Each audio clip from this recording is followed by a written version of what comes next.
My family spent 25 years telling me I was milking attention for my chronic pain. I started believing them. The morning of my grandfather's will reading, I opened my nightstand drawer and found my medication gone, every single pill. By the time I limped into that hospital conference room, my spine was screaming and sweat dripped down my face. My sister Madison turned white when she saw me. She had been so certain I wouldn't make it. Then my doctor stood up. He looked directly at Madison and said, "Someone called my office last week pretending to be Erin, asking exactly how much medication to steal to incapacitate her. I know whose voice that was." The lawyer pressed play on a video. My mother's face appeared on screen, climbing through my window, taking my pills, whispering into her phone. My mother screamed, "Turn it off." My sister fainted. But the worst part wasn't the theft. It was what my grandfather said next. "It's time you all knew what really happened 25 years ago." Have you ever discovered that your entire family had been hiding the truth about your own life?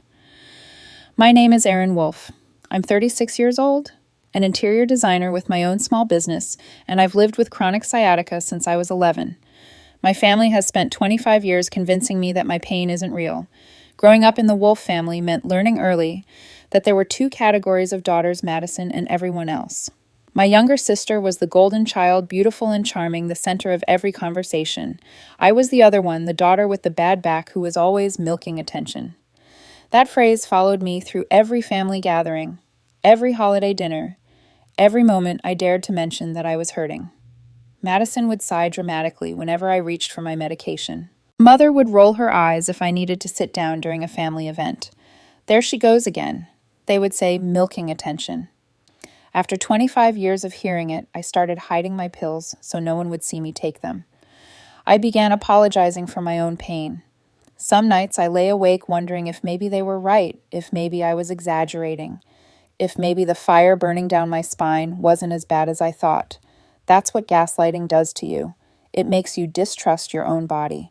The only person who never made me feel that way was my grandfather, Harold. He called every Sunday to ask how I was really doing, not the polite version I gave everyone else, but the truth. He remembered my medication schedule. He asked about my work and actually listened to the answers. But 2 years ago, when Grandpa was diagnosed with heart failure, Madison volunteered to become his primary caregiver. At first, I thought she was being generous. I was wrong. Since Madison took over, my calls to Grandpa went unanswered more often than not. When I visited, she hovered over every conversation, steering topics away from anything meaningful. Sometimes Grandpa would look at me with desperate eyes, as if trying to tell me something he couldn't say out loud. Before he could speak, Madison would interrupt. "Grandpa's tired, Erin. You should probably go." I tried calling at different times, showing up without warning. It didn't matter. Madison was always there, always in control, always standing between us. Then came the week everything changed. My mother called me out of nowhere, which should have been my first warning. She never calls unless she wants something. "How's your medication?" she asked, her voice strangely careful. "Do you have enough?" In 25 years, she had never once asked about my medication without criticizing me for taking it. Later that day, she suggested I skip the upcoming will reading. "You know how your condition acts up," she said. "You'll just end up milking attention and making everything about yourself." That night, I came home and noticed my bedroom window was slightly open. I always lock that window. Always. And lingering in the air was a perfume I recognized immediately. Not Madison's scent. My mother's. The next morning, Grandpa's lawyer called me directly, bypassing Madison for the first time in months. His voice was serious. "Your grandfather is holding a living will reading. He wants to read his will to the family while he's still alive so he can explain his choices himself. He insists you attend. He says he has something important to tell you, something he should have told you 25 years ago." I asked what he meant, but the lawyer only repeated that Grandpa insisted. 25 years ago, I was 11 years old, the year my back problems began, the year everything changed. That evening, I went to my nightstand drawer for my pain medication, the prescription that keeps me functional, that lets me walk and work and live a normal life. I opened the drawer and found it completely empty. Every single pill was gone. My hands trembled as I stared at the empty space, the open window, my mother's perfume. Someone had been inside my home and taken the only thing standing between me and collapse. But who and why, now, right before the most important family meeting of my life, I spent that entire night tearing apart my apartment, searching every drawer, every cabinet, every corner where I might have somehow misplaced an entire bottle of prescription painkillers. I knew I hadn't. I knew exactly where I kept them, the same place I had kept them for years. But when you've spent 25 years being told you're dramatic, that you exaggerate, that your pain is just a performance for attention, a small voice inside starts to wonder if maybe they're right. Maybe I did forget. Maybe I am losing my mind. That's what gaslighting does to you. It makes you doubt the things you know to be true. By morning, the pain in my lower back had spread down both legs like fire. Every step felt like walking on broken glass. I texted my family, keeping it simple. Someone took my medication. Did anyone come by my apartment yesterday? Madison responded within seconds. Pills don't walk away, Erin. You probably forgot where you put them. This is exactly what I mean. You're always milking attention with your so-called pain. My mother's reply came immediately after, almost too fast, as if she had been waiting with her phone in her hand. Why would anyone take your pills? You must have misplaced them. Please don't turn this into another drama. I read both messages over and over, noticing something I had never seen so clearly before. Madison attacked with that phrase, milking attention, the same words that she had been using against me for 25 years. Mother deflected, playing innocent, refusing to engage with the accusation at all. Two completely different strategies, but somehow perfectly coordinated. Were they working together? The thought made my stomach turn. I considered calling the police. My finger hovered over the numbers, but then I imagined how that conversation would go. Someone broke into my apartment and stole my medication. I think my family did it. They would ask for evidence. I would tell them about an open window and my mother's perfume. They would look at me the way everyone looks at me when Madison is finished telling them her version of things. They would think I was crazy, paranoid, desperate for attention. Exactly what my family had trained everyone to believe about me for a quarter century. If I reported this without hard proof, Madison would win. She would tell the extended family, the neighbors, anyone who would listen. See what Erin did? She called the police on her own mother. She's milking attention again, making wild accusations because she can't handle that Grandpa might leave more to me. I could hear her voice so clearly in my head because I had heard it so many times before. No. I needed evidence first. Real evidence that no one could dismiss. I would not give them another opportunity to make me look unhinged. Around noon, Madison appeared at my door, carrying a fruit basket wrapped in bright cellophane. She was smiling widely for the benefit of my neighbor, who happened to be in the hallway performing the role of concerned younger sister. Just wanted to check on you, she announced loudly enough for everyone to hear. Once inside, the mask dropped instantly. She set the basket on my counter and looked around my apartment with barely hidden contempt. You look terrible, she said flatly. Maybe you should skip tomorrow. Grandpa would understand. I watched her carefully, noting how her eyes kept darting toward my bedroom door. The lawyer called me, I said, keeping my voice steady, despite the pain radiating through my body. He said Grandpa wants to tell me something from 25 years ago. The change in Madison was immediate and terrifying. Her face didn't show the greed I had expected, the calculating look of someone worried about losing an inheritance. Instead, I saw pure terror, raw, visceral fear that drained every bit of color from her cheeks. She grabbed my arm so hard I knew it would bruise. Whatever he tells you, don't believe it, she whispered urgently, her voice shaking. He's old Erin. His memory is failing. He confuses things, makes up stories. You can't trust anything he says. I pulled my arm free and stepped back. Why are you so scared of what an old man with a failing memory might say?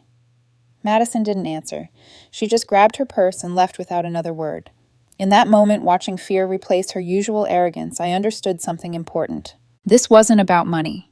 This wasn't about the inheritance at all.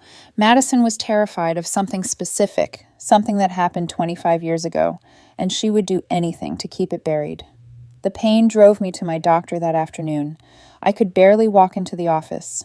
Dr. Patterson had been treating my sciatica for 8 years, and he knew my medical history better than anyone. When I explained that my medication had vanished, his expression shifted from concern to sharp suspicion. Controlled substances don't just disappear, he said slowly. Have you considered that someone might have taken them deliberately? He paused, studying my face. Do you have any security cameras in your apartment? The question hit me like a slap. I did have cameras. I had installed a basic system 2 years ago after someone tried to break into my building.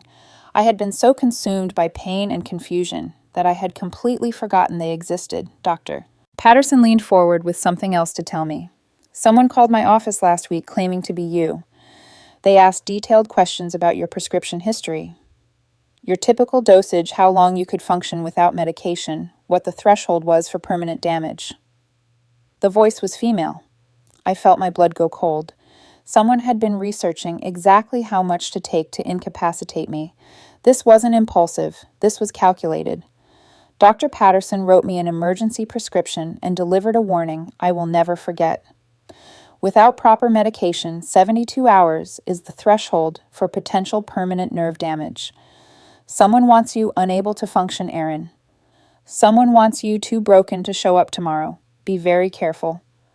Despite every instinct telling me to stay home, I drove to the hospital that evening to see my grandfather. I needed to hear what he had been trying to tell me. The pain was excruciating, but I refused to let it stop me. Madison wasn't in the room when I arrived. For one brief, precious moment, I had Grandpa to myself. He was awake, looking frail, but alert. When he saw me, he gripped my hand with surprising strength. They've been keeping you away, he said, his voice urgent.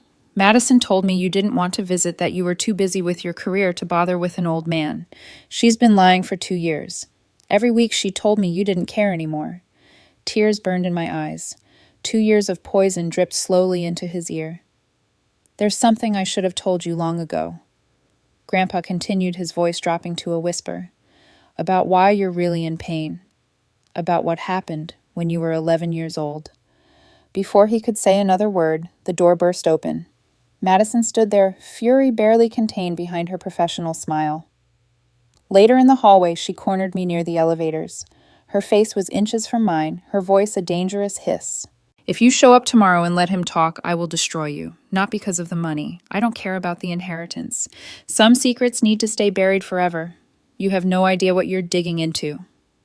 I met her eyes without flinching. Then why don't you tell me yourself? Her laugh was bitter and hollow. Because some truths will break you, Erin, and this one will break all of us. That night, I sat at my laptop and pulled up my security camera footage with shaking hands. I expected to see Madison climbing through my bedroom window. I was prepared for that.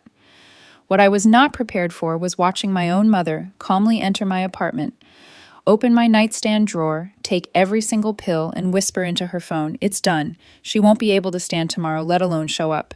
She'll stay home milking attention like always." My heart stopped. But then came the voice on the other end, clear enough to understand, giving precise instructions. It was Madison. My mother wasn't the mastermind. She was following orders. And everything I thought I knew about my family shattered completely. I did not sleep that night. I sat in the dark, watching that footage over and over, listening to my mother take orders from my sister, watching the woman who gave birth to me calmly steal the medication I need to function. By morning, my back was on fire and my heart was completely numb. But I had made a decision. I was going to that will reading. I was going to walk into that room and look them in the eye, and I was going to make sure everyone knew exactly what they had done. The hospital conference room was on the 3rd floor, just down the hall from my grandfather's room. I arrived early, each step a battle against the pain shooting down my legs. Dr. Patterson's emergency prescription had taken the edge off, but I was still limping badly, still sweating through my blouse. When I pushed through that door, I saw them all waiting. My father sat in the corner, staring at the floor. My mother was positioned near the window, her hands clasped tightly in her lap, and Madison stood by the long table, perfectly dressed, perfectly composed, the picture of a devoted granddaughter. The moment she saw me walk through that door, her face went white, not surprised that I was in pain.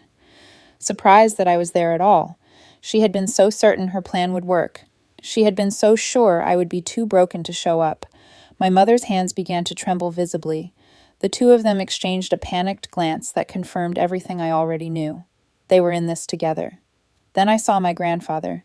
He was in a wheelchair near the head of the table, looking frailer than ever, but with a fire in his eyes I had not seen in years. When our eyes met, tears began streaming down his weathered cheeks, but they were not tears of sadness. They were tears of relief. "You came," he said, his voice cracking with emotion. "I knew you would. I knew they couldn't stop you." Beside him stood his lawyer, a serious man with a laptop and projector already set up on the table. And in the corner, someone I had not expected to see, Dr. Patterson. My grandfather had invited him as a medical witness. This was not just a will reading. This was something my grandfather had been planning for months. The lawyer cleared his throat and addressed the room. "Before we proceed with the reading of the will, Mr. Wolfe has requested that certain evidence be presented to the family." Madison's confident expression flickered for just a moment. My mother gripped the arms of her chair. The projector hummed to life, and my security camera footage filled the screen on the wall. There was my mother climbing through my bedroom window with practiced ease. There she was, opening my nightstand drawer and taking every single pill. There she was, pulling out her phone and making a call. Her voice played through the speakers, clear and damning. "It's done. She won't be able to stand tomorrow, let alone show up." My mother screamed from her chair. "Turn it off." But the footage continued. The audio captured what came next, the voice on the other end of that speakerphone conversation. Madison's voice giving precise instructions. "Take all of it. Check her calendar to see if she has any backup transportation arranged, and make sure to use gloves next time. We can't leave any prints." Madison's eyes rolled back and she collapsed onto the floor. She actually fainted. 2 people rushed to help her back into a chair. The room understood now. My mother was not the mastermind. She was the operative, and my perfect little sister had been pulling the strings all along. Dr. Patterson stood up from his seat in the corner. His voice was calm, professional, but absolutely devastating. "I have treated Erin Wolfe's chronic sciatica for 8 years. Her condition is real. It is documented. It is severe. There is no question that her pain is genuine." He paused, letting that sink in. "But last week, someone called my office pretending to be Erin. They asked detailed questions about her prescription history, her dosage limits, how long she could function without medication, and what the threshold was for permanent nerve damage." He turned and looked directly at Madison, who was still being supported in her chair by shaking hands. "That caller wanted to know exactly how much medication to steal to incapacitate her. They were researching how to hurt her in a way that would look like she simply forgot her pills or lost them. They wanted to know how to cause maximum damage while making it seem like her own fault." He paused again. The voice was female, and now having heard that recording, I know exactly whose voice it was. Madison began shaking uncontrollably, her whole body trembling. Dr. Patterson was not finished. "You didn't just steal pills from your sister. You researched how to harm her. You calculated how much pain you could cause. This was not impulsive. This was premeditated cruelty, disguised for 25 years as your sister simply milking attention." The lawyer stepped forward again. "There is more evidence to present. During an investigation into suspected medical document fraud, hospital security footage was legally obtained." The screen changed to show the hospital hallway outside my grandfather's room. Date stamps showed the footage spanned 2 years. We watched Madison intercept phone calls meant for Grandpa hanging up when she saw my name on the caller ID. We watched her sign medical documents with my name forging my signature on authorization forms I had never seen. We watched her tell hospital staff that I had requested not to be contacted about my grandfather's condition. "She's very busy with her career," Madison explained to a sympathetic nurse on screen. "She doesn't have time for family obligations." But the worst footage was still to come. The screen showed Madison sitting beside Grandpa's hospital bed, holding his hand with fake tenderness. "Erin called today," she told him softly. "She said she's too busy to visit. She has her own life now, Grandpa. She doesn't care about you anymore, but I'm here. I'll always be here." I watched my grandfather's face crumble in that footage, watched hope die in his eyes as he believed the lie. 2 years of this. 2 years of calculated manipulation, of forged documents, and intercepted calls and poisonous whispers. Then the footage shifted again, and my father appeared on screen. He was standing in the hallway while Madison and my mother discussed their plan in hushed voices. Madison was practicing my signature on a notepad. My father stood close enough to hear every word, close enough to see exactly what they were doing. And then he turned and walked away without saying anything. In the conference room, my father broke down completely. I just wanted peace, he sobbed. I didn't want to choose sides. I thought if I stayed out of it, everything would work itself out. My grandfather's voice cut through the room like ice. Choosing no side is choosing a side, David. You watched them plan to hurt your daughter, and you walked away. You abandoned Erin to keep the peace. That makes you just as guilty as they are. Grandpa turned to address the room, his frail voice filled with determination. For 2 years, Madison told me Erin had abandoned me. She controlled my phone, my visitors, my mail. She threw away the sign-in sheets proving Erin visited every week. She intercepted letters Erin sent that I never received. I started to believe her. I started to think my granddaughter had forgotten me. He paused to gather strength. But my lawyer investigated. He showed me the call logs, the visitor records Madison had hidden. Everything. He looked directly at Madison. You didn't just steal pills. You didn't just forge documents. You tried to steal the last years of my life with someone I love. You tried to make me die, believing Erin had abandoned me. Madison's composure shattered completely. She stood up from her chair and screamed, her voice raw with something between rage and terror. I did it to protect this family. You want to know why she's always been sick? Why she's always been the broken one? Why I've spent my whole life hearing about her pain? It didn't start 2 years ago. It started 25 years ago. Ask Grandpa what really happened in that basement. Ask him why Mom and Dad have protected me my whole life. Ask him why Erin can never be fixed. The room fell completely silent. Every eye turned to my grandfather. He closed his eyes slowly and whispered, "It's time. God forgive me. It's finally time." My grandfather opened his eyes and looked around the room at the family he had watched destroy itself for 25 years. His gaze settled on Madison, who was still standing breathing hard, her composure completely shattered. Then Madison spoke again, her voice cracking with something that sounded almost like pain. "I was 9 years old," she said, words tumbling out desperately. "We were playing in the basement, and I got angry about something stupid and I pushed her. It was an accident. I didn't mean for her to fall down all those stairs. I didn't know she would get hurt like that." She turned to our parents, pointing with a shaking finger. "But they made it my burden to carry forever. They told me if anyone ever found out I would be taken away, put in juvenile detention, our family destroyed. They terrorized a 9-year-old into silence. So I spent 25 years making sure Erin stayed small, stayed dismissed, stayed unbelievable. Because if anyone truly listened to her, they might start asking questions about why she has been in pain her whole life." I stood frozen, struggling to process what I was hearing. 25 years ago. The basement stairs. I was 11. Madison was 9.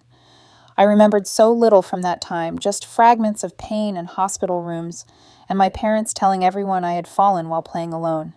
I had believed that story my entire life. My grandfather's voice cut through Madison's hysteria. "Let me tell you what really happened that day," he said, words heavy with decades of guilt. "I was visiting when I heard the scream. I found Erin lying at the bottom of the stairs unconscious, her back twisted at an angle that made my stomach turn. The power had gone out during the storm, and she was lying there alone in complete darkness. Madison stood frozen at the top, unable to speak. Tears slid down his weathered cheeks. When your parents arrived, they didn't call for help right away. First, they coached Madison on what to say.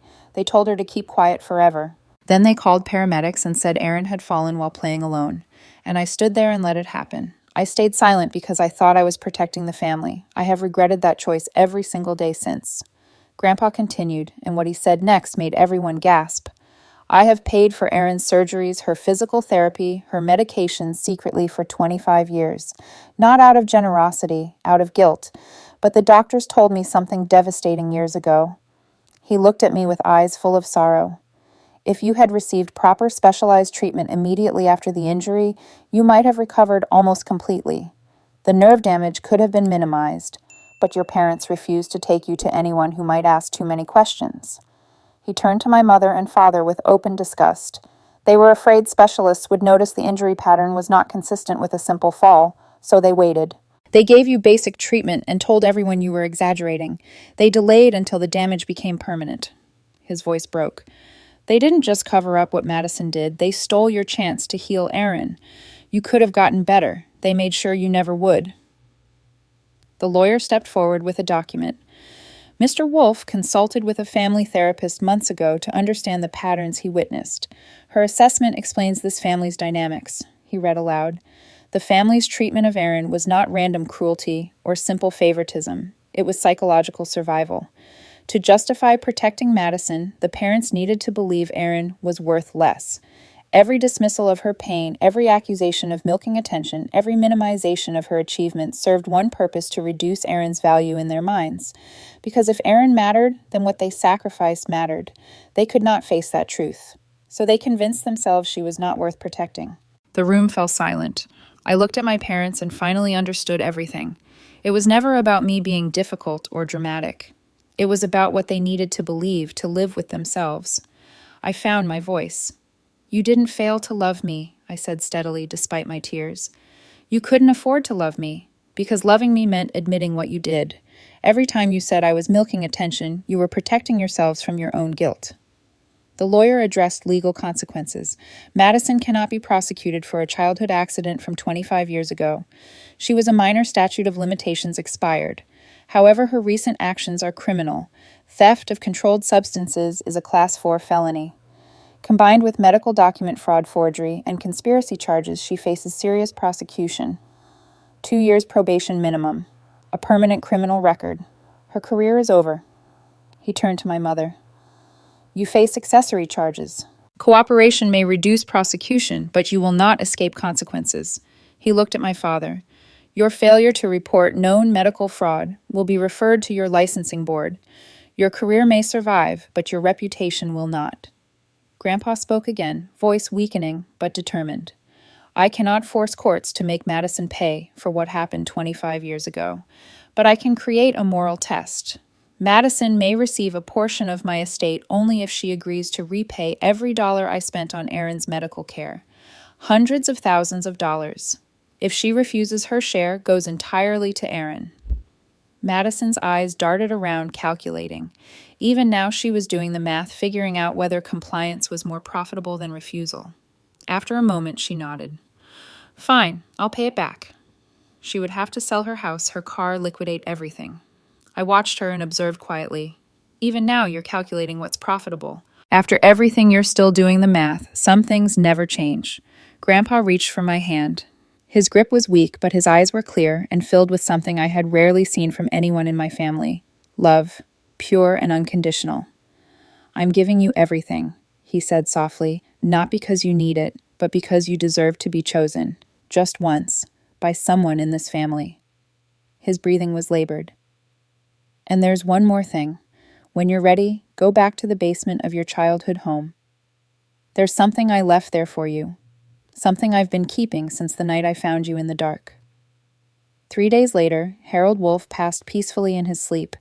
He had given me truth, justice, and his love, but his final gift was still waiting in the darkness where everything began. 3 months passed before I could bring myself to go back to that basement. 3 months of funerals and lawyers, and watching my family face the consequences of 25 years of lies.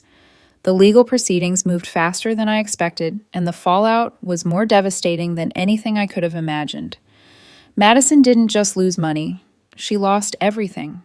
The felony conviction for theft of controlled substances made headlines in our small community. Her employer of 12 years terminated her immediately. No company wants a convicted felon who stole medication from her own disabled sister. She applied to dozens of jobs over the following weeks, but her criminal record closed every door. The friends who once admired the perfect younger sister now avoid her calls. She had to sell her 4-bedroom house and move into a studio apartment across town. Every month, she reports to a probation officer and explains what she did to deserve her sentence. The woman who spent 25 years being the family favorite now has nothing. No career, no savings, no status, no respect. And every month, a portion of whatever meager income she scrapes together goes toward repaying the medical debt she owes me. My mother lost her place in the community she spent decades building. Her book club asked her to leave. Neighbors whisper when she walks past. She is no longer the respectable Mrs. Wolfe. She is the mother who covered up her daughter's assault and then helped steal medication from her own disabled child. My father's licensing board issued a formal reprimand that became public record. His colleagues know. His clients know. He can still work, but he will never be trusted the same way again. Both of my parents look 10 years older than they did 3 months ago. Guilt, I have learned, ages people faster than time ever could. People ask me if I felt satisfied watching them lose everything. The truth was more complicated than simple satisfaction. I didn't pursue additional charges. I didn't try to maximize their suffering. But I absolutely refused to minimize what happened or make it easier for anyone. My terms were non-negotiable. Madison would complete every hour of her probation, every session of her mandatory therapy, every dollar of her restitution. My mother would provide a written acknowledgement of her role in everything. Not a vague apology full of excuses, but a specific accounting of every lie she told, every dismissal she delivered, every time she said I was milking attention, every choice she made to protect Madison instead of me. My father would verbally acknowledge his cowardice at the beginning of every interaction we had. No rug sweeping, no pretending things were normal. A friend asked if I thought I was being too harsh. My answer came without hesitation.